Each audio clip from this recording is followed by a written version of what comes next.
Hello, teachers. So I wanted to address one of the questions I get asked the most, which is how I do my video tutorials for my students.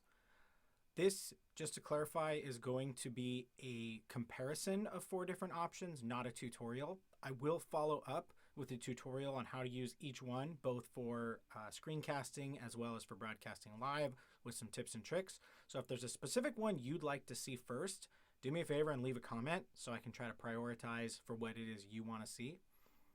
But screencasting is something that I do a lot, and I'll do screen recordings for my students to walk them through different things on Google Classroom, tips and tricks, things I just want them to know or to be able to show their parents so that I can limit repeat questions, because we all know that it's inevitable as a teacher, we're going to get repeat questions, and of course they're always going to come at a time where it's going to prevent a student from doing their homework, or at least they think.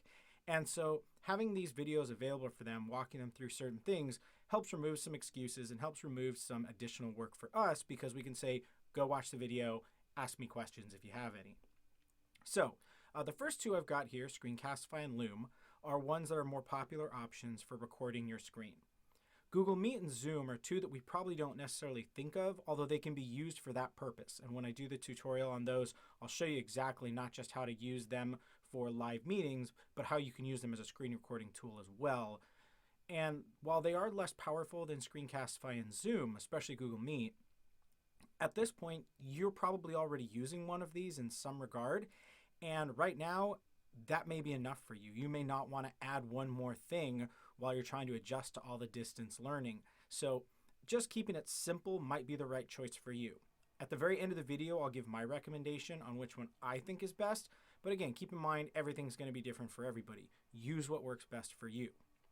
So I've got the free version here. I've also talked down, and I will towards the end, about the paid versions, what they cost and their features.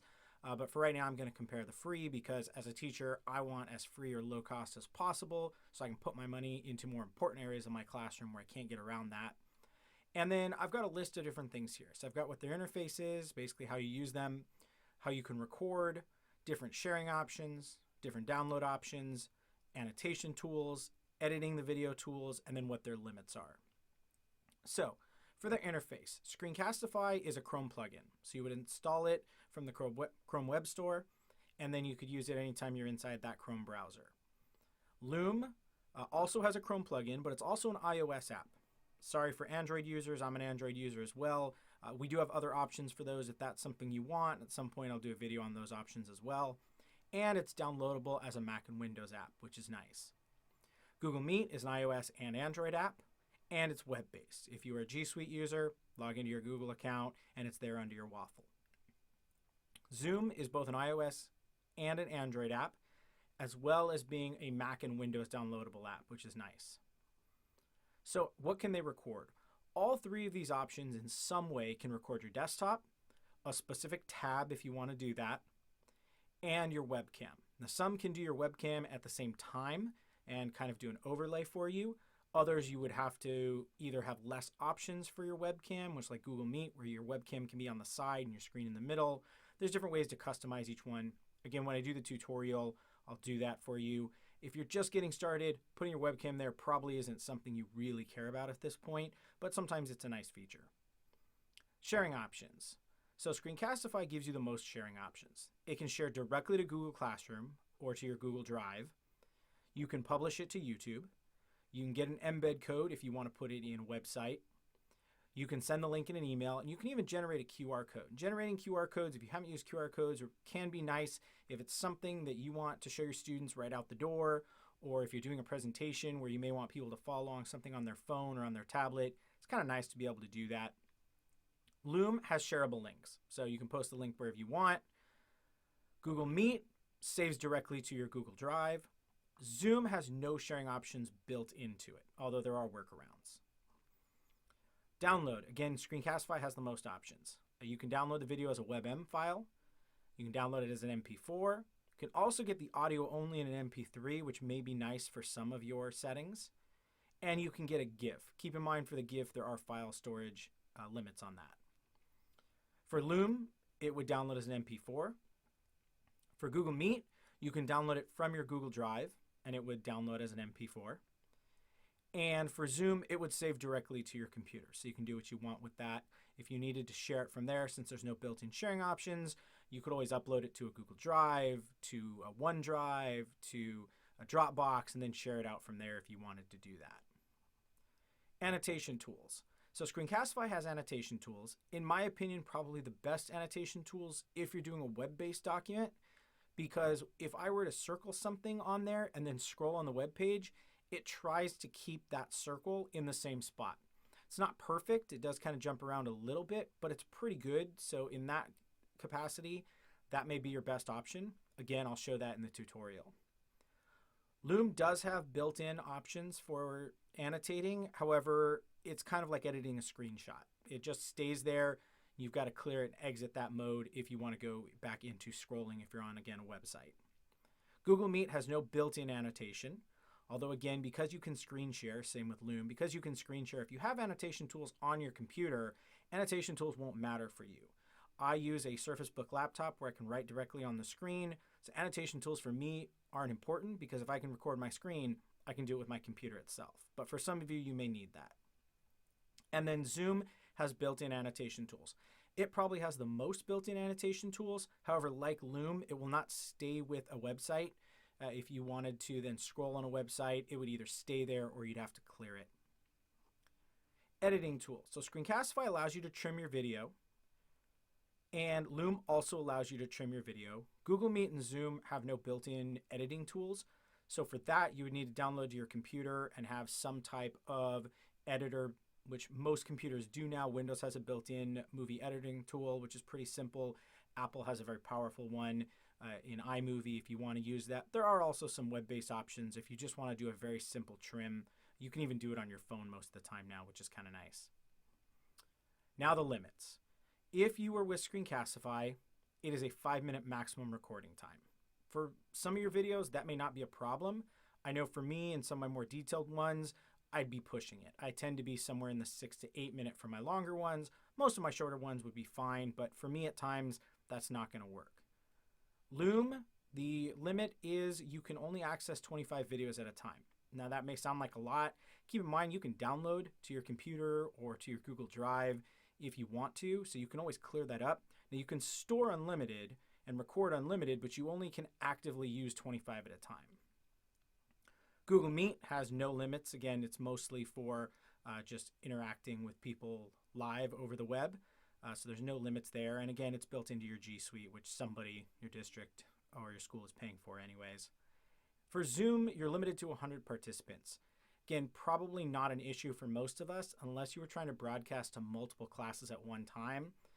But if you're just doing like one period or one section at a time, most of you are probably in that 20 to 50 range, and that's assuming all of them showed up. So probably not a limit for most of us. They do have other paid plans, but because that doesn't apply to me as a teacher and most normal teachers, I didn't include that because anything above that is usually something that your district or school might have paid for you or that you might be able to get to them to. For the main thing for paid plans, because for Zoom I didn't go over it and Google Meet not really applicable in this case. Paid plans. So for Screencastify, their unlimited plan is $49 a year. However, there is an educator discount where you can get it at $29 a year. So not too bad, especially if you're going to have to pay for it yourself. I do know some teachers can get their school or district to pay for it. And especially if we're going to start the year next year, if your school is going to start digital learning, then you may be able to get that on the books for the future. What that comes with, unlimited recording time. So that removes that limit right there. You can merge and reorder clips, which is nice. You can also get some extra editing features such as cropping your recordings. You can add text overlay. It's a simple text. You can kind of center it, put it in the top left, bottom right, top right. So you can't free move it around, but it's not bad if you want to add some simple text to your recording. And then priority support. Loom, their pro plan is $48 a year if you pay for it annually. If you want to do it monthly, it's $5 a month, so a little bit more. It comes with unlimited storage, annotation and mouse tools, call to action button, so a clickable button that you can put in your video, viewed notifications, meaning it'll let you know how many people have watched that video through your link or when they watched it, and priority support. Now, the one thing I do want to say, in my opinion right now, Loom is the best of these options. Now, I say that mostly because I'm not using Zoom, I'm using Google Meet. If I was using Zoom inherently with my teaching, Zoom might be my best option because of all the extra annotation tools and things you can do. However, for me right now, Loom is the best. It's simple, it's a quick web interface. I have it downloaded to my computer. As soon as I'm done recording, it automatically takes me to the web file where I can view it and share the link out. For me, it's the easiest and it's the best. Also, right now, their Pro plan is completely free to teachers and students. So if you go to their website, and I will put in the link for that down below, if you go to their website, you can request the free Pro version for teachers and students, which is really nice. So at this point for me, Loom is 100% the best option, especially just between Screencastify and Loom.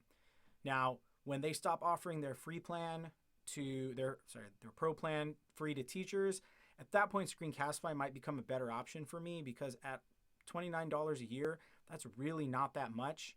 My district may end up paying for this if enough teachers are using it, so that's something we're looking at right now. But for right now, I would definitely, if you're just getting started and you want to keep it simple, I would highly suggest Loom.